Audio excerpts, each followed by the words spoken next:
Then, after a period of 14 years, I went up again to Jerusalem with Barnabas, taking Titus also with me.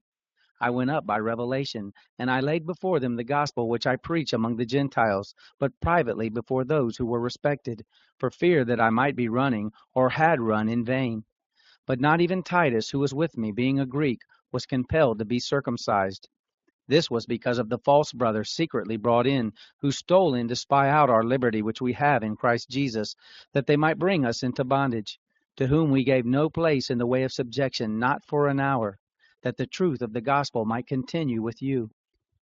But from those who were reputed to be important, whatever they were, it makes no difference to me. God doesn't show partiality to man. They, I say, who were respected, imparted nothing to me, but to the contrary, when they saw that I had been entrusted with the gospel for the uncircumcision, even as Peter with the gospel for the circumcision. For he who appointed Peter to the apostleship of the circumcision appointed me also to the Gentiles. And when they perceived the grace that was given to me, James and Cephas and John, they who were reputed to be pillars, gave to me and Barnabas the right hand of fellowship, that we should go to the Gentiles, and they to the circumcision. They only ask us to remember the poor, which very thing I was also zealous to do. But when Peter came to Antioch, I resisted him to the face, because he stood condemned. For before some people came from James, he ate with the Gentiles. But when they came, he drew back and separated himself, fearing those who were of the circumcision. And the rest of the Jews joined him in his hypocrisy, so that even Barnabas was carried away with their hypocrisy. But when I saw that they didn't walk uprightly according to the truth of the gospel, I said to Peter before them all, if you, being a Jew, live as the Gentiles do, and not as the Jews do, why do you compel the Gentiles to live as the Jews do?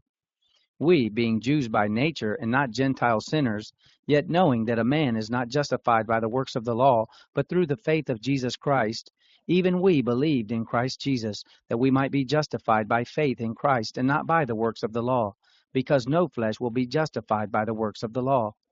But if, while we sought to be justified in Christ, we ourselves also were found sinners, is Christ a servant of sin? Certainly not.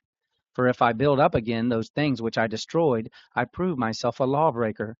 For I, through the law, died to the law, that I might live to God. I have been crucified with Christ, and it is no longer I that live, but Christ living in me. That life which I now live in the flesh, I live by faith in the Son of God, who loved me and gave himself up for me. I don't make void the grace of God, for if righteousness is through the law, then Christ died for nothing.